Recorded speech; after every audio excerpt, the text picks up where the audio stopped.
أعوذ بالله من الشيطان الرجيم.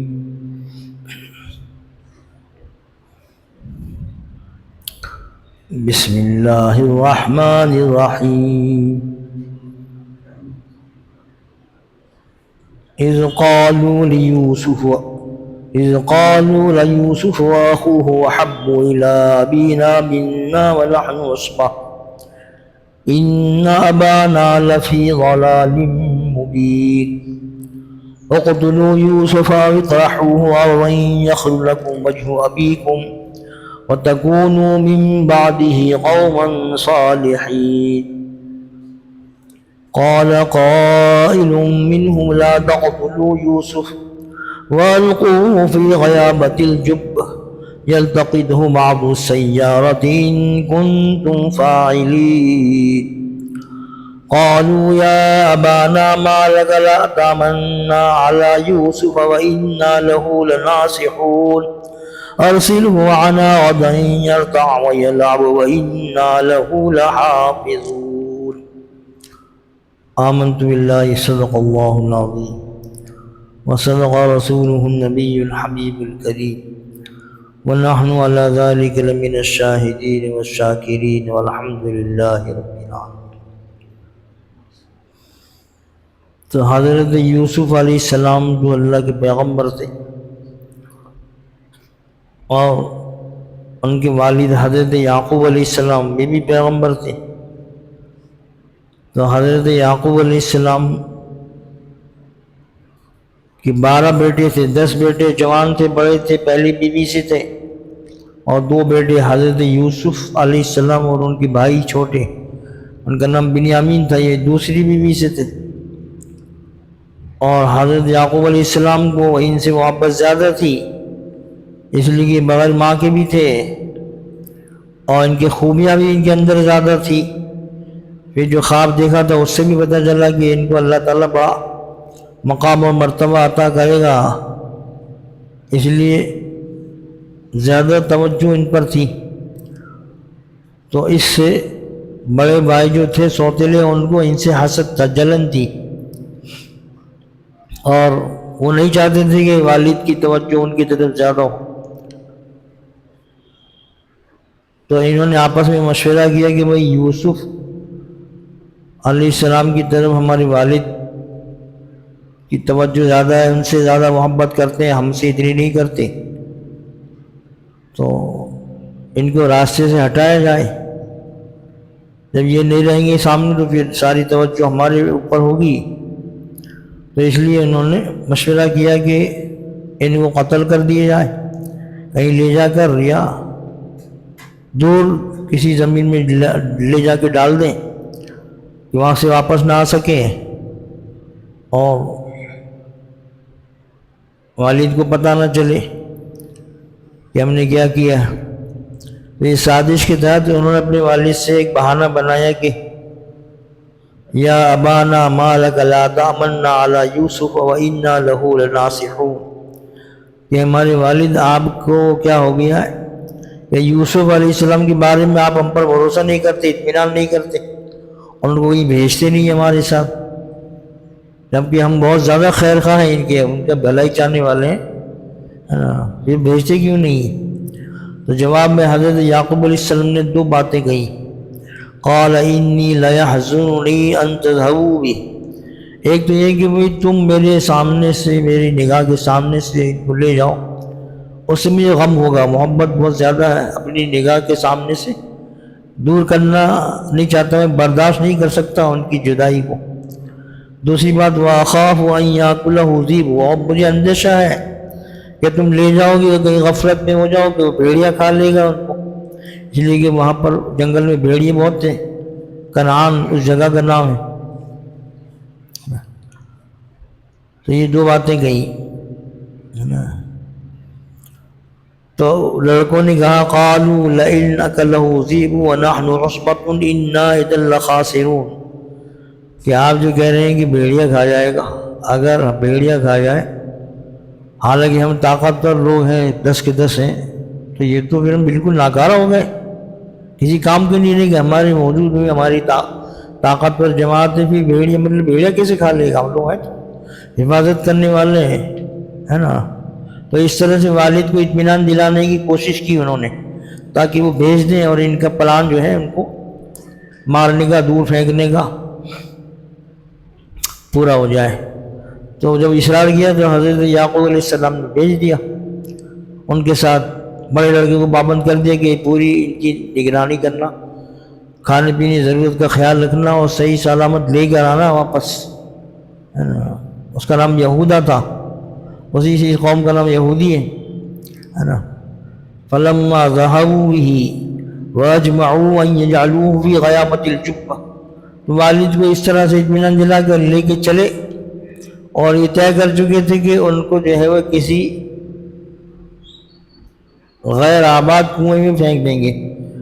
تو ان کا پہلے تو ارادہ قتل کرنے کا تھا، لیکن بڑے لڑکے نے کہا کہ بھائی قتل مت کرو، بہت بڑا جرم ہے، تمہارا بھائی ہے، ایسا کرو کسی کنویں میں پھینک دو، وہاں سے کوئی قافلہ لے جائے گا، تمہارا مقصد پورا ہو جائے گا، نہ قتل سے ہی بچ جاؤ گے. یہ بات ان کی سمجھ میں آ گئی، سب متفق ہو گئے، ہے نا. اس موقع پر کیا ہوا؟ وَأَوْحَيْنَا إِلَيْهِ لَتُنَبِّئَنَّهُمْ بِأَمْرِهِمْ هَذَا وَهُمْ لَا يَشْعُرُونَ. کہتے ہیں یہ طے کر کے انہوں نے جو ہے وہ حضرت یوسف علیہ السلام کو لے کر چلے اور ایک کنواں تھا وہاں پر جو ہے وہ غیر آباد تھا، اس میں لے جا کے ڈال دیا اور بالکل رحم نہیں کیا ان پر، ہے نا. لیکن اللہ تعالیٰ نے اس موقع پر حضرت یوسف علیہ السلام کے پاس یہ وحی بھیجی کہ یہ جو آپ کے ساتھ کر رہے ہیں تو ہم آپ کو بچا لیں گے، اور ایک وقت آئے گا کہ آپ خود ان کو بتاؤ گے کہ انہوں نے کیا کرتوت کیے تھے تمہارے ساتھ، وہ آپ کو پہچانیں گے بھی نہیں. تو ایسا ہی ہوا جب وہ مصر کے وزیر بن گئے، وزیر خزانہ، اور ایک عہد پڑا یہ ناز مانگنے کے لیے گئے، غلہ لینے کے لیے، تو یوسف علیہ السلام نے تو پہچان لیا، یہ لوگ نہیں پہچان، میرے شاہی اس میں تھے وہ تو ان کو گمان بھی نہیں تھا کہ جس کو ان کنویں میں پھینک دیا تھا اس کا اتنا بڑا مرتبہ ہو کہ وہ شاہی وزیر بن گیا اور خزانے کا. تو اللہ تعالیٰ نے تسلی دے دی، بھائیوں نے بے رحمی کی تو اللہ تعالیٰ نے تسلی دی کہ آپ گھبرائیے نہیں، آپ کو ہم بچا لیں گے اور ایسی مقام پر پہنچائیں گے کہ یہ خود جو ہے اپنے جرم کا اعتراف کریں گے اور آپ کہو گے کوئی تم نے یہ کیا ہے. آخری صورت میں اس کا بیان آئے گا. وَجَاءُوا أَبَاهُمْ عِشَاءً يَبْكُونَ، تو پلان کے مطابق جو ہے انہوں نے تو ڈال دیا کنویں میں، اور جو بڑا لڑکا تھا نا یہودا جسے والد سے وعدہ کیا تھا، تو وہ ان کو چپکے سے کھانا والا پہنچا دیتے تھے. 3 دن تک رہے حضرت اس کنویں کے اندر، ہے نا. اور اب ادھر تو یہ ہوا، ادھر ان لوگوں نے کیا کیا کہ جب گھر جانے لگے تو رات کے بعد روتے ہوئے پہنچے. یہ جھوٹا رونا تھا کہ بھائی یوسف کو تو بھیڑیا کھا گیا، ہم نے تو ان کے عبادت میں کوئی کوتاہی نہیں کی.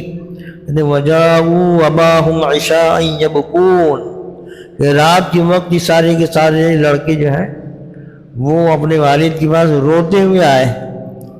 تو رونا جو ہے نا، وہ رو کر بھی آدمی جو ہے وہ اپنے جرم پر پردہ ڈالتا ہے نا، اور رو کر چلا کر. تو مرد بھی جو ہے اس میں کم نہیں، عورتیں لیکن سب سے زیادہ ہے. عورتوں کا ہتھیار ہی ہے کہ رو کر وہ بات منواتی ہے اپنی، ہے نا. تو یہ تو جھوٹ کا رونا تھا، لیکن سچ کا رونا جو ہوتا ہے کہ آدمی اپنے گناہوں کے ڈر سے سچی توبہ کرے روئے، تو یہ سچے آنسو اللہ کے نزدیک بڑے قیمتی ہیں، ہے نا. حضرت جبرائیل علیہ السلام نے ہمارے نبی صلی اللہ علیہ وسلم سے عرض کیا کہ ہم بندوں کے سارے اعمال لکھتے ہیں، لیکن توبہ کے آنسو جو اس کے نکلتے ہیں اس کو ہم نہیں لکھتے، اس لیے کہ وہ تو گناہوں کے سمندر کو مٹا دیتا ہے. سچا آنسو جو توبہ اور ندامت سے نکلتا ہے تو وہ جہنم کی آگ کے سمندر کو بجھا دیتا ہے نا. تو لیکن ان کے تو جھوٹے آنسو تھے، وہ تو دھوکہ دے رہے تھے. اچھا، حضرت یعقوب علیہ السلام نے سنا کہ روتے ہوئے آ رہے، وہ باہر نکلی، پوچھا بھائی کیا بات ہو گئی، تمہارے بکریوں کے ریوڑ پر تو کسی نے حملہ نہیں کر دیا، یوسف کہاں ہے نا. قالوا یا ابانا انا ذهبنا نستبق وتركنا یوسف عند متاعنا فاكله الذئب. کہنے لگی کہ والد صاحب ہم تو گئے یہاں سے جنگل میں ہے نا، اور آپس میں دوڑ کا مقابلہ کرنے لگے کون آگے نکلتا ہے، اور یوسف علیہ السلام کو ایک جگہ جہاں سامان وغیرہ تھا نا وہاں پر رکھ دیا کہ وہاں سامان کی بات حفاظت سے رہیں گی، بھیڑیا آ گیا اچانک اور کھا گیا. یہ کہانی جھوٹی بنا لی ہے نا. تو وما انت بمؤمن لنا ولو كنا صادقین، اور آپ تو ہماری بات پر یقین نہیں کریں گے چاہے جتنی سچ بولیں ہے نا. تو حضرت نے ان کو اجازت دی تھی کہ بھئی جنگل میں آئیں گے ہمارے ساتھ، کھیلیں گے کودیں گے کھائیں گے پیئیں گے. تو یعقوب علیہ السلام نے منع نہیں کیا، اجازت دے دی، لیکن اپنے خدشے کا اظہار کیا کہ مجھے ڈر ہے کہ بھیڑیا نہ کھا لے، اس لیے کہ خواب دیکھا تھا انہوں نے کہ 10 بھیڑیوں نے حملہ کیا، ان میں سے ایک بھیڑیے نے اس کو بچا لیا اور پھر وہ زمین کے اندر غائب ہو گئے ہے نا. تو انہی 10 بھائیوں سے خطرہ تھا لیکن اس کو ظاہر نہیں کیا ورنہ اور زیادہ دشمنی پر آتے. تو اس میں یہ کہ بھئی ہم تو دوڑ کا مقابلہ کر رہے تھے، تو کھیل کود اور دوڑ کے وغیرہ کے مقابلے جو ہیں اس سلسلے میں بھی شریعت کی کچھ قوانین ہیں، وہ ضابطے ہیں. اس سلسلے میں لوگ جو ہیں وہ بعض لوگ تو سمجھتے ہیں کہ بھئی شریعت میں کھیل کود ہے ہی نہیں دین اسلام میں، اور بعض لوگ یہ سمجھتے ہیں کہ سب کچھ جائز ہے، جو چاہو کھیلو جو چاہے کودو. حالانکہ دونوں باتیں غلط ہیں. کھیل کود دوڑنا بھاگنا جس میں ورزش ہوتی ہے اس کے لیے بھی شریعت کی کچھ قانون ہیں، کچھ پابندیاں ہیں، کچھ شرائط ہیں. ان شرائط کے ساتھ جو ہے وہ کھیل کود جائز ہے. اگر یہ چیزیں پائی گئی تو جائز ہے، اگر ان میں سے کوئی چیز نہیں ہے تو پھر وہ جائز نہیں. مثال کے طور پر جو ہے وہ کھیل کود ایسا ہو کہ اس میں جو ہے وہ سطر ڈھکا ہوا ہو، بدن کا جو ڈھانکنا ضروری ہے نا، مرد کا ناف سے لے کر گھٹنے کے نیچے تک وہ سطر چھپا ہوا ہونا چاہیے. اگر یہ حصہ کھلا ہوا ہے تو وہ ایسا کھیل جائز نہیں ہے. مثال کے طور پر کبڈی کھیلتے ہیں ہے نا، یہ فٹ بال کھیلتے ہیں تو گھٹنوں سے اوپر تک رانیں کھلی ہوئی تھی آدھی، یہ جائز نہیں ہے نا. اگر پورے سطر کے ساتھ کھیل رہے ہیں گھٹنوں سے نیچے تک پاجامہ ہے تو جائز ہے. دوسری بات یہ ہے کہ یہ جو ہے ایسا کھیل نہ ہو کہ وہ مخلوط ہو. جیسے سوئمنگ ہے، مرد بھی تیر رہے ہیں، عورتیں لڑکیاں بھی تیر رہی ہیں، یا کوئی بھی پروگرام ہے کوئی بھی، تو جائز نہیں ہے. عورت مرد ہے ایک ساتھ. یہ مخلوط تعلیم جو ہے کالج جو یونیورسٹی میں ہوتی ہے اس کو بھی علماء ناجائز کہتے ہیں، کہ اس لیے کہ سارے فساد یہی سے ہوتے ہیں. اور لڑکیوں کو پٹاتے ہیں، پھر لڑکیاں یہاں تک کہ وہ دین چھوڑ دیتی ہیں، لالچ دیتی ہے موبائل کا اس کا اس کا. وہ تو ان کا پورا ایک منظم سازش و پلان ہے وہ ہے نا. تیسرا ہے کہ اس میں سنگیت نہ ہو، موسیقی نہ ہو ہے نا. اگر سنگیت بھی شامل ہے تو سنگیت حرام ہے تو وہ کھیل حرام ہو جائے گا ہے نا. اور چوتھے یہ کہ اس میں جو ہے وہ کسی کافر قوم کی نقالی نہ ہو. صرف کہ کافر لوگ اس طرح کھیلتے ہیں تو ہم بھی اس طرح، اس لیے کہ کافروں کی نقالی سے منع کیا گیا ہے. حدیث پاک میں کہ من تشبہ بقوم فہو منہم، جو شخص کسی قوم کی مشابہت اختیار کرتا ہے تو انہی میں سے ہو جاتا ہے نا.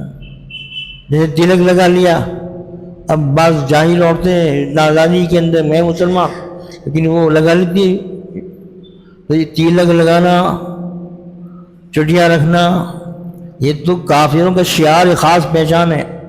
جو کرے گا تو وہ تو انہی میں شمار ہو جائے گا اس کا، کہ اپنے نام کو بھی رکھ لو، کام تو تم ان کے کر رہے ہو نا. تو یہ اصول ہیں شریعت کے کہ کھیل ایسا ہو کہ اس میں ورزش بھی ہو، جسمانی فائدہ بھی ہو، اور شریعت کا کوئی حکم اس میں چھوٹنے نہ پائے، یا شریعت کا حکم کوئی ٹوٹنے نہ پائے تو ایسا کھیل جائز ہے. اگر کوئی ایسا کھیل ہے کہ اس میں شریعت کا کوئی حکم چھوٹ رہا ہے، کوئی ٹوٹ رہا ہے تو وہ جائز نہیں ہے. کبڈی ہے، فٹ بال ہے، اس میں ہے کہ وہ کچا بندھا ہوا ہے تو صدر کھلا تو جائز نہیں ہے، ہاں صدر ڈھانک کے کھیلیں گے تو کبڈی کا کھیل بھی جائز ہے، اور باسکٹ بال ہے، والی بال ہے، بیڈمنٹن ہے، شرعی لباس کے ساتھ جائز ہے، سنگیت بھی نہ ہو وہاں پر، لڑکے لڑکیاں سب مل کر بھی نہ کر رہے ہوں، اور کوئی دوسرا غیر شرعی کام وہاں پر نہیں ہے، تو ایسے کھیلوں کی شریعت نے اجازت دی ہے، ایسے مقابلوں کی صرف اجازت نہیں بلکہ اس کا حوصلہ افزائی کی ہے۔ بھائی شریعت جو ہے یہ نہیں چاہتی کہ ہمارے نوجوان لولے لنگڑے رہیں کہ دوڑ نہیں سکتے، بلکہ ان کو فٹنس کی تعلیم دی کہ دوڑو، اس لیے کہ دوڑنا بھاگنا جہاد میں کام آتا ہے۔ ایسے کھیل کود جس میں کہ ورزش ہے، صحت فائدہ ہے، اللہ کے نبی نے خود بھی کیا ہے، اس میں ثابت ہے، اور اس کی ترغیب بھی دی ہے، بہت سارے واقعات ہیں، ہے نا۔ تو ایک مرتبہ جو ہے اللہ کے نبی کا ایک اونٹ تھا، صبح نام تھا اس کا، سین سے صبح، ہے نا، تو دوسرے اونٹوں سے مقابلہ ہوا، یا گھوڑے کا مقابلہ ہوتا ہے، اونٹوں کا مقابلہ ہوتا ہے نا، تو اللہ کے نبی کا اونٹ سب سے آگے نکل گیا، سب کو پیچھے کر دیا، اللہ کے نبی خوش ہوئے اس پر، ہے نا، تو مقابلہ ہوا نا۔ ایک مرتبہ جو ہے وہ اللہ کے نبی سفر سے آ رہے تھے، مدینہ جانا تھا، واپسی ہو رہی تھی کہیں سے، تو ان کی جو اونٹنی تھی اس کا نام جو ہے وہ عزبا تھا، عزبا، آپ صلی اللہ علیہ وسلم کے جو جانور تھے ان کے نام بھی رکھے تھے، ہے نا۔ تو آپ کے پیچھے ایک صحابی تھی سلمہ ابن اکوا، تو وہ بڑے اچھے تیر انداز بھی تھے۔ تو کیا ہوا کہ مدینے کی طرف سفر ہو رہا ہے، آپ صلی اللہ علیہ وسلم کے پیچھے سلمہ بیٹھے ہوئے ہیں، ایک انصاری نوجوان، وہ تیز دوڑنے والے تھے، وہ کوئی ان سے کو پیچھے نہیں کر سکتا تھا، وہ چیلنج کرنے لگے، ہے کوئی میرے مقابلے میں دوڑ کا مقابلہ کر لے۔ تو سلمان نے کہا کہ بھئی تم کو شریفوں کا خیال نہیں ہے، اللہ کے نبی کے سامنے چیلنج کر رہے ہو، اعلان کر رہے ہو۔ تو اس نے کہا کہ اللہ کے نبی کے علاوہ ہے کوئی میرا مقابلہ کر۔ تو انہوں نے اللہ کے نبی سے اجازت مانگی، اللہ کا آپ اجازت دیں تو میں اسے مقابلہ کر لوں۔ انہوں نے کہا جیسی مرضی۔ وہ اونٹنی پر سے کودے اور دوڑنا شروع کیا، ہے نا، اور 1-2 فلانگ میل تک تو اس کو آگے بڑھنے دیا تاکہ وہ اچھی طرح مقابلے میں آ جائے، پھر اپنی رفتار بڑھا دی، ہے نا، اپنی رفتار اتنی بڑھائی کہ اس کے برابر ہو گئے، اور پیچھے اس کے دھپا مار کے کہا کہ دیکھ میں تیرے آگے نکل گیا، ہاں کہا تم تو آگے، اور مدینے تک وہ آگے رہے، جیت گئے۔ تو اللہ کے نبی کے سامنے صحابہ کی دوڑ ہو رہی ہے نا، اور اللہ کے نبی نے اس کی اجازت بھی دی، اس کی جسمانی ورزش ہے۔ ایک مرتبہ کیا ہوا، ایک عرب کا پہلوان تھا، رکانہ نام تھا اس کا، رکانہ، اتنا زیادہ طاقتور تھا وہ کہ کئی نوجوان مل کر اس کو پچھاڑ نہیں سکتے تھے، ہے نا۔ وہ گائے کے کچے چمڑے پر کھڑا ہو جاتا اور چاروں طرف سے اس کی چمڑے کو نیچے سے نکالنے کے لیے کھینچتے، اس کی جگہ سے ہل نہیں سکتا تھا، وہ چمڑا ٹوٹ جاتا، وہ ہل نہیں سکتا تھا۔ جیسے ہمارے گاما پہلوان کا ہے نا، ان کا نام تھا امام بخش گاما، یہ جو پٹیالہ کی مہاراجا کی درباری پہلوان تھے، ہے نا، پوری زندگی میں کبھی کسی نے شکست نہیں دی ان کو، نمازی دیندار آدمی تھے۔ تو ایک مرتبہ کیا ہوا، گاما پہلوان کا واقعہ بیان کیا کہ وہ حج کو جاتے ہیں تو خوب دھکا پیلی ہوتی ہے، یہ جو کالے ہوتے ہیں حبشی، تو وہ تو سب کو ہٹا کے، چاہے کوئی گرے چاہے کوئی پڑے، وہ حجر اسود کو بوسہ دے دیتے ہیں، کسی کا خیال نہیں کرتے، حالانکہ وہاں دھکا پیلی نہیں کرنا چاہیے، کسی کو تکلیف کہیں بھی نہیں پہنچائے، وہاں تو اور نہیں پہنچانا چاہیے۔ تو انہوں نے دیکھا کہ یہ حبشی جو ہے وہ اندھا دھند آ رہے ہیں اور کسی کو آگے نہیں بڑھ رہے ہیں، تو حجر اسود کے سامنے ایسے کھڑے ہو گئے۔ اب چاہے جتنے حبشی ان کو ہلا نہیں سکا کوئی، ہے نا۔ وہ بروڈا کے اندر ایک پتھر ہے، وہ اکیلے اٹھا لیا تھا گاما پہلوان نے، ادھر سے ادھر، وہ آج 20-25 نوجوان مل کے اس کو نہیں اٹھا سکتے، اس کو اٹھا نہیں سکتے۔ تو اللہ تعالیٰ جس کو جتنی طاقت دے، تو وہ پہلوان بھی تھا نا، بڑا مشہور پہلوان تھا، اس کو اپنی طاقت کا گھمنڈ تھا۔ تو اس کے دماغ میں یہ آیا کہ میں ان کے نبی سے کافر تھا، کشتی کا چیلنج دیتا ہوں۔ بدن موٹا ہوتا ہے، دماغ میں موٹا ہوتا ہے نا۔ تو ایک مرتبہ اللہ کے نبی جا رہے تھے، وہ بکریاں چرا رہا تھا، 300 بکریاں تھیں اس کے پاس۔ تو اس نے خود کہا کہ آپ مجھ سے کشتی کر سکتے ہیں کیا؟ اللہ کے نبی نے کہا کہ انعام کیا دو گے؟ تو اس نے کہا 100 بکریاں دے دوں گا. تو اللہ کے نبی اس لیے کہا تاکہ اس کو پکا کر لے گا، ہاں پھر اپنی بات سے پھر نہ جائے. وہ آمنے سامنے ہوئے تو حضور نے جو اس کو اٹھا کر ایسے کر کے جیسے بچے کو اٹھا کے رکھ دیتے زمین پر رکھتے، اس کو تو یقین نہیں ہوا، اس لیے کہ زمین کبھی کسی نے اس کو شکست دی نہیں تھی. اس نے کہا پھر سے کر سکتے ہیں. کہا آپ کیا دو گے؟ حضور نے پوچھا کہ 100 بکریاں اور دے دوں گا. وہ پہلی 100 بکریاں آ گئی، پھر اس نے اڑا کے اس کو رکھ دیا. پٹکا نہیں ہونا تو وہ حضور پٹکتے تو اڑ نہیں سکتا تھا وہ، ہے نا. پھر 100 بکریاں اور دے دی. پھر کہا کہ اور ایک مرتبہ کر لیں. اس کو یقین نہیں آتا کہ میں عرب کا مشہور پہلوان، آج تک مجھے کسی نے میری پیٹھ کو زمین سے نہیں لگایا. تیسری مرتبہ حضور نے اس کو شکست دی تھی.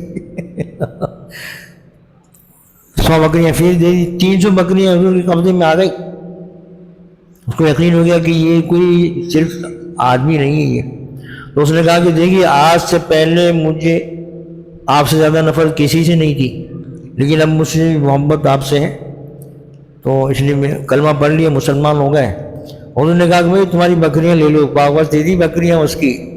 تو حضور نے جو ہے یہ بھی ایک تبلیغ دعوت ہے کہ پہلوان تھا تو پہلوانی کے راستے سے اس کو جو ہے وہ اللہ کے نبی نے سمجھایا، اور قسمت اچھی تھی تو وہ ایمان بھی لایا. ایک کم عمر لڑکے تھے جندب، سمورہ ابن جندب، تو انہوں نے کسی جنگ کے موقع پر حضور سے اجازت چاہی میں بھی جانا چاہتا ہوں. یعنی لڑکوں میں بھی اتنا جذبہ تھا کہ وہ اجازت مانگتے. حضور 15 سال سے کم کو، 15 سال میں بالغ ہوتا ہے، 15 سال سے کم والے کو اجازت نہیں دیتے تھے. حضور نے کہا کہ نہیں. تو انہوں نے کہا کہ میرا ساتھی جو ہے جس کو آپ نے اجازت دی ہے میں نے اسے کشتی کروا لیجیے، ہے نا. انہوں نے اجازت دی تھی، انہوں نے اس کو شکست دی تھی، پچھاڑ دیا. تو انہوں نے کہا کہ اجازت دی تھی ان کو. تو جنگ میں جانے کے لیے جب وہ تمنائیں کرتے تھے ان کو اجازت مل گئی، ہے نا. ایک مرتبہ کیا ہوا کہ حضور نے 2 جماعتیں بنائی، 2 پارٹی. کیا بھائی تم تیر اندازی کا مقابلہ کرو کہ تیر کس کا نشانے پر جاتا ہے، اور میں اس طرف ہوں. اب وہ دوسرے والے تیر چلا ہی نہیں رہے. انہوں نے کہا بھائی تیر کیوں نہیں چلاتے؟ تو کہا تیر کیسے چلا، آپ تو ان کی طرف ہے تو ہم کیسے پھینکے تیر؟ آگے نہیں دیکھو میں نے دونوں طرف ہوں، ایک طرف ایک مرتبہ ادھر سے پھینکوں گا تیر، ایک مرتبہ ادھر سے پھینکوں گا تیر. اب برابر ہے، وہ راضی ہو گئے اس لیے کہ وہ تو دونوں طرف سے. تو تیر اندازی کے مقابلے حضور بھی کرواتے تھے. اچھا ایک مرتبہ کیا ہوا کہ کسی نے جو ہے حضور کی دعوت کی، اس کا گھر دور تھا تو حضور نے قبول نہیں کیا. حضور نے کہا کہ عائشہ کی ہوگی دعوت تو ساتھ میں محمد کرتے تھے. کہا کہ ٹھیک ہے حضرت عائشہ کو. اب وہ مدینے سے نکلے نا تو جگہ بلانا آ گیا، تو حضرت نے کہا کہ چلو دوڑ کا مقابلہ کرتے ہیں. کس کے ساتھ؟ حضرت عائشہ رضی اللہ تعالیٰ عنہ کے ساتھ. دوڑ کا مقابلہ کیا تو حضرت عائشہ آگے نکل گئی اس لیے کہ چہرے بدن کی تھی، ہے نا. حضور کے تو 50-54 سال سے زیادہ عمر ہوئی تھی، ہے نا. 50 سال تک ایک ہی بیوی آپ کی نکاح میں رہی، حضرت خدیجہ. ان کے انتقال کے بعد پھر آپ نے دوسرے نکاح کی ہے نا.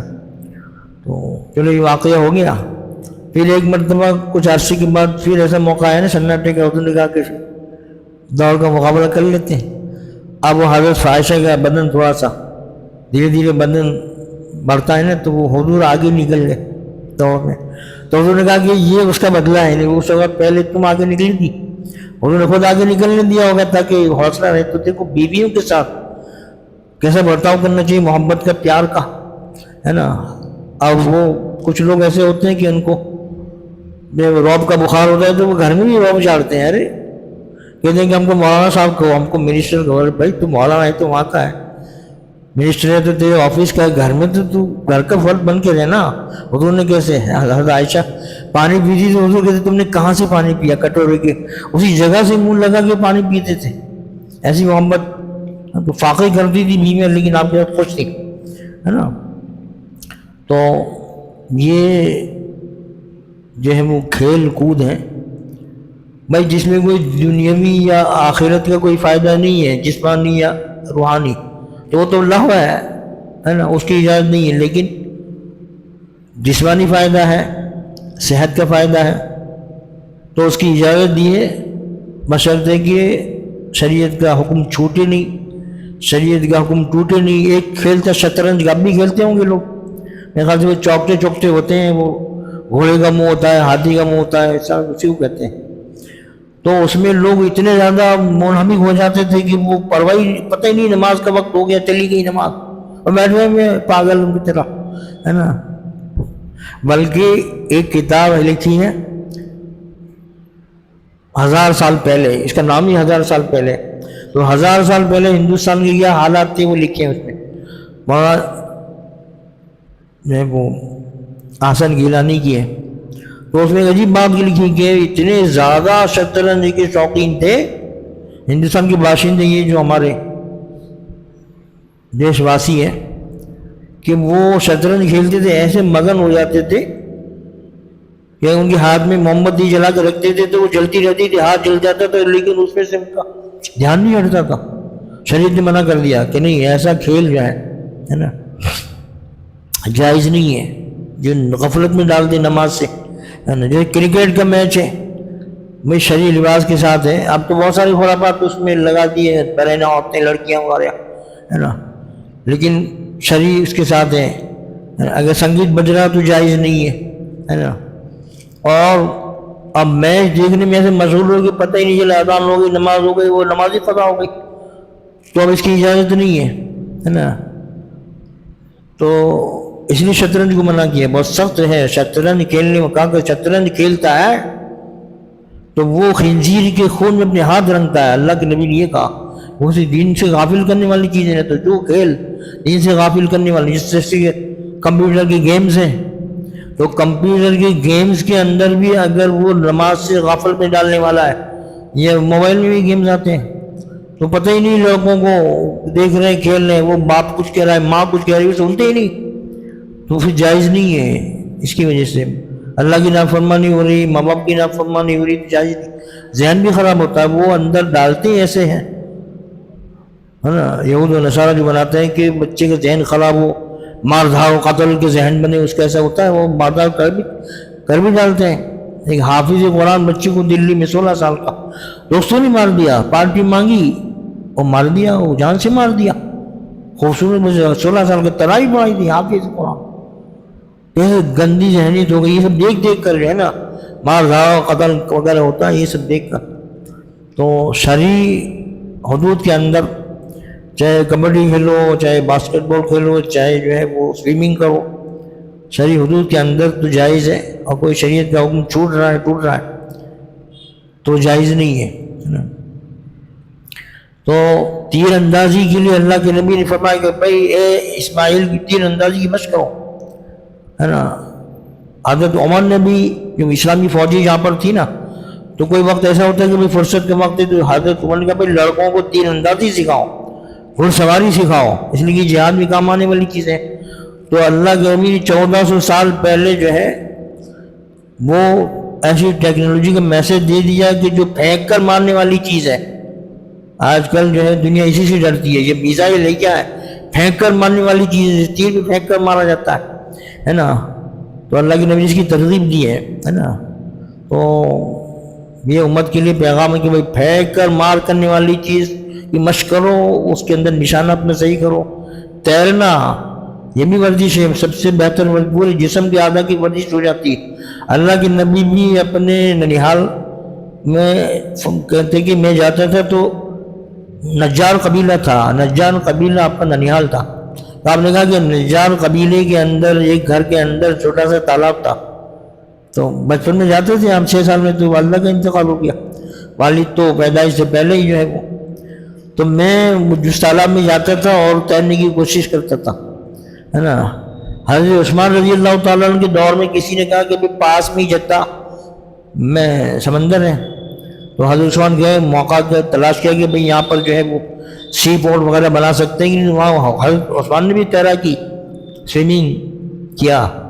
تو ایسی ورزشیں, ایسے کھیل کود جس میں کہ جسمانی فائدہ ہے, جسم کو فائدہ پہنچتا ہے, طاقت ملتی ہے, شریعت میں جائز ہے, اس کی ترغیب بھی دی ہے شریعت میں. مدرسے کے بچے دن بھر پڑھتے ہیں تو اصل بات جو ہے وہ جہاں پر محتمم وغیرہ شفقت کرتے ہیں, تو پھر بچوں کو استادوں کی نگرانی میں کھیل کھلواتے ہیں, استاد بھی ساتھ میں رہتے ہیں, دیکھ بھال بھی کرتے ہیں. وہ پھر مغرب میں آ جاتے ہیں اپنے، پھر وہ پڑھنا کا سلسلہ جاری رہتا ہے نا۔ تو ممانعت انہی کھیلوں کی ہے کہ جس میں شریعت کا کوئی حکم چھوٹ رہا ہو، ٹوٹ رہا ہو، اگر شریعت کے حکم حدود کے اندر ہے۔ جیسے نیزہ بازی کا مقابلہ ہوتا تھا، ایک مرتبہ مسجد کے صحن میں حبشی لوگ جو نیزہ بازی کرتے تھے وہ نیزے کا کرتب دکھا رہے تھے، جیسے تلوار بازی کا کرتب ہوتا ہے ایسے نیزے کا ہوتا ہے نا۔ تو ہمارے جے پور میں بھی اکھاڑے تھے نا، 52 اکھاڑے تھے جے پور میں، تو وہ اپنے کرتب دکھاتے تھے ہے نا۔ تو اس میں نیزہ بازی ہے، تلوار بازی ہے، یہ ہے بہت اچھے اچھے۔ تو حضرت عائشہ کم عمر میں شادی ہوئی تھی، تو حضرت عائشہ کو شوق ہوا تو حضور کھڑے ہوئے اور حضور کے کندھے پر سے حضرت عائشہ نے دیکھا، اس نیزہ بازی کو دیکھا۔ حبشی کرتب دکھاتے نیزے چلانا ہے، سب ہر چیز میں بڑا ہنر ہوتا ہے ایک تو ہے نا۔ تو شرعی حدود کے اندر رہ کر جو ہے وہ ان چیزوں سے فائدہ اٹھایا جا سکتا ہے۔ ممانعت اسی کی ہے، ہر اس کام کی جس میں کہ خلاف شرع کوئی بات ہو یا فضول، اس میں کوئی فائدہ ہی نہیں ہے نا۔ تو بے فائدہ کام سے تو منع کیا اللہ تعالیٰ، جیسے کبوتر بازی ہے۔ اب آج جو مقابلے ہوتے ہیں نا، جیسے کاروں کی ریس ہوتی ہے، گھوڑوں کی، تو اس کے اندر جو اب مقابلہ ہو تو دونوں جو مقابلے میں ہیں، ٹیم ہے یا فرد ہیں، تو ان کو کوئی تیسرا آدمی اپنی طرف سے انعام دے سکتا ہے کہ بھائی جو جیتے گا اس کو ہم 1 لاکھ روپے انعام دیں گے ہے نا۔ دونوں میں سے یہ کہ بھائی جو جیتے گا اس کو ہارنے والا دے گا، تو یہ تو جوا ہے۔ اور جتنی مقابلے ہوتے ہیں، چاہے کار کی ریس ہو، چاہے گھوڑے کے، بڑے لاکھوں کے گھوڑے ہوتے ہیں اس کے، تو اس میں یہی ہوتا ہے، اس لیے وہ جوا ہے اور قمار ہے اور جائز نہیں ہے نا۔ ایسا ہے کہ بھائی دو آدمی تم مقابلہ کرو، چاہے تقریر میں کرو، چاہے مناظرے میں کرو، چاہے بیت بازی میں کرو، مشاعرہ ہوتا ہے نا، تو تیسرا آدمی انعام دے سکتا ہے۔ بھائی یہ کہ بھائی تم میں سے جو ہارے گا اس کو دینا پڑے گا، تو یہ جوا ہے، اس کی شریعت میں اجازت نہیں ہے نا۔ تو ان کو منع تو نہیں کیا حضرت نے لڑکوں کو، لیکن کہا کہ مجھے اندیشہ ہے کہ ایک تو میری نظروں سے دور ہو جائیں گے، تو میں غم برداشت نہیں کر سکتا، اور بھیڑیا کھا جائے گا اس کا ڈر ہے۔ تو وہ جو بہانہ بنانے والے تھے نا، وہ پہلے ہی بتا دیا حضرت نے کہ ایسا نہیں کہ بھیڑیا کھا گیا، بھیڑی وہاں پر جنگل میں زیادہ بھی تھے ہے نا۔ وَجَاءُوا عَلَىٰ قَمِيصِهِ بِدَمٍ كَثِيرٍ، اب کیا کیا، دھوکہ دینے کے لیے حضرت یوسف کو ڈالنے لگے، کرتا اتار لیا، پھر کوئی بکری کا بچہ ذبح کر کے خون لگا دیا، اور روتے آگے دیکھی بھیڑیا کھا گیا ہے نا۔ لیکن عقل، مجرم کے عقل پر تو پردہ پڑتا ہے نا، تو وہ صحیح سالم کرتا لے جا کے حضرت یعقوب علیہ السلام پیغمبر تھے، کوئی ویسے آدمی تو نہیں معمولی، وہ سمجھ گئے کہ یہ جھوٹ بول رہے ہیں۔ کہا کہ بھائی کیسا عقل مند بھیڑیا تھا کہ یوسف کو کھا گیا وہ کرتا صحیح سلامت ہے۔ بھائی ان کی عقل چلتی تو یہ کرتے کہ چیز پھاڑ دیتے، چیر دیتے ہے نا۔ اس لیے کوئی بھی جانور حملہ کرتا ہے تو وہ تو پہلے تو لباس پر کرے گا نا، پھر جسم پر آئے گا، لیکن وہ تو اللہ تعالیٰ کو ان کا جھوٹ، سازش کا پردہ جو ہے چاک کرنا تھا۔ تو جاءوا علی قمیصہ بدم کذب، ان کے کرتے پر جھوٹا خون لگا کر روتے ہوئے آئے ہے نا۔ تو لکھا ہے علماء نے کہ بھئی جو جس کا پہلو کمزور ہوتا ہے نا، مقدمہ، وہ روتا چلاتا زیادہ ہے۔ تو اگر کوئی دو فریق میں سے آدمی روتا چلاتا زیادہ ہے تو سمجھو کہ اس کا پہلو کمزور ہے، رو کر چلا کر اپنے آپ غالب آنے کی کوشش کرتا ہے، اس لیے کہ جس کے پاس دلیل ہے، ثبوت ہے، اور تو تحمل سے، اطمینان سے بات کرتا ہے، اس کو چیخنے چلانے کی کیا ضرورت ہے۔ تو یہ بھی روئے دھوئے چیخنے چلاتے رہے کہ دیکھیے کرتا۔ تو حضرت نے کہا کہ بھائی واہ کیسا عقل مند بھیڑیا تھا کہ یوسف کو کھا گیا اور کرتا سلامت رہا۔ سمجھ گئے کہ جھوٹ بول رہے ہیں، لیکن انہوں نے جو ہے وہ تحمل سے کام لیا۔ قال بل سولت لکم انفسکم، فرمایا کہ یہ بات نہیں بلکہ تمہارے دلوں نے تم کو ایک بات سجائی ہے، دل سے گھڑ کر ایک بات کر رہے تم جھوٹی۔ فصبر جمیل، دو لفظ گئے، اب صبر ہی بہتر ہے۔ صبر جمیل اس صبر کو کہتے ہیں کہ مصیبت میں آدمی جو ہے اس نہ شکوہ شکایت کرے، نہ انتقام لینے کا ارادہ کو میں انتقام لوں گا، نہ روئے دھوئے چیخے چلائے گھبراہٹ کا اظہار کرے بلکہ اچھی طرح سے اس کو برداشت کرے بھی اللہ کی مرضی تو حضرت بھی صبر کر کے بیٹھ گئے. واللہ المستعان علی ما تصفون. اور فرمایا کہ اللہ تعالیٰ ہی کی مدد مانگتا ہوں جو تم باتیں بتلا رہے ہو. میں اللہ کی مدد مانگتا ہوں کہ تم نے جو باتیں کہ اللہ اس کی حقیقت کو کھول دے گا, یوسف کے بارے میں صبر دے گا اور اچھے حالات پیدا کرے گا اللہ تعالیٰ. ان کی بات پہ تو یقین نہیں تھا, اور یقین کرنے کی چیز بھی نہیں تھی, ہے نا. پھر ایسے ہی ہوا کہ برسوں کے بعد حضرت یوسف علیہ السلام کی خبر ملی کہ صحیح سلامت ہے اور بڑے کر و فر میں شان میں ہے مصر میں. تو کسی سے اس زمانے نے پوچھا کہ یوسف کا کیا حال ہے. حضرت یعقوب علیہ السلام روتے روتے آنکھیں جو ہے سفید ہو گئی, بنا ہی ختم ہو گئی. ایسی محبت تھی. ایسے بچہ بھی ایسا تھا ہونہار, جو دیکھتا تھا وہی فریفتہ ہو جاتا تھا. تو اس نے کہا کہ تو بڑی شان میں وزیر ہے. کہ میں یہ نہیں پوچھ رہا ہوں وزیر ہے کہ بادشاہ دینی حالت بتلاؤ, دین کا کیا حصہ ہے آپ کے طریقے پر. کہا تو وزارت ہے بادشاہ جس کی لبیوں کی جگہ میں کوئی وہ نہیں, دین کا حال کیا ہے, اللہ سے تعلق کیسا ہے. وہ کہا کہ ہاں آپ کے دین پر قائم ہے. تو حضرت کو اطمینان ہوا. وہ انشاءاللہ آگے بھی واقعہ بیان کریں گے. دعا کیجیے اللہم صلی علی سیدنا محمد عبدک و رسولک وعلی المؤمنین والمؤمنات والمسلمین. الہی ابن فضل خاص اپنی اطاعت و خبرداری محمد نصیب فرما. اپنے نبی صلی اللہ علیہ وسلم کی سچی محبت اتباع پیروی وفاداری نصیب فرما. شیطان و نفس کے دھوکے سے کی پیروی سے ہماری حفاظت فرما. اپنی نعمتوں کی قدردانی شکر گزاری نصیب فرما. ناشکری ناقدری سے ہماری حفاظت فرما. اپنی رضامندی و خوشنودی کے اعمال کی توفیق نصیب فرما. ناراضگی کی کاموں سے باتوں سے ہماری حفاظت فرما. بیماروں کو صحت و شفا عطا فرما. پریشان حالوں کی پریشانی کو دور فرما. جو بھی کچھ نقصان ہو رہا ہے کافروں ظالموں کی طرف سے یا اپنوں کی طرف سے دھوکہ دھڑی ہو رہی ہے اور بدہدی ہو رہی ہے, خیالات ہو رہی ہے, ان کا نعم البدل ایمان والوں کو عطا فرما. دنیا اور آخرت میں بہترین بدلہ عطا فرما. ظالموں و کافروں شیاطین دجالیوں سے ایک ایک ذرے ایک ایک لمحے کا انتقام لے. اپنی نعمتیں رحمتیں برکتیں نصرت المدد حفاظت اور حمایت بارش کی طرح موسلا دھار نازل فرما. کافروں ظالموں ساحروں دشمنوں قاتلوں دجالیوں کے شر سے ان کی سازشوں سے ہماری حفاظت فرما. جو خیر و بھلائی اللہ کے نبی نے آپ سے مانگی ہم کو ساری امت کو عطا فرما. ان شرور و فتن سے اللہ کے نبی نے آپ کی پناہ چاہی ہماری ساری امت کی حفاظت فرما. جو مانگا وہ بھی عطا فرما, جو مانگنے سے رہ گئے وہ بھی عطا فرما. قرآن کی سچی عظمت و محبت عطا فرما. اس کو صحیح پڑھنے کی اور سمجھنے کی اس پر عمل کرنے کی توفیق عطا فرما. ہم کو ہماری اولادوں کو نسلوں کو دین کا علم عطا فرما, عمل عطا فرما, اچھے اخلاق عطا فرما.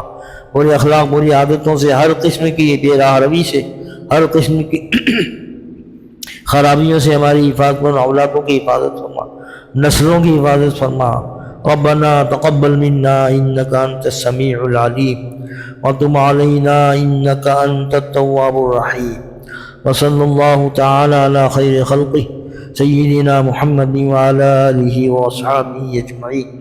سبحان ربك رب العزة عما يصفون وسلام على المرسلين والحمد لله رب العالمين.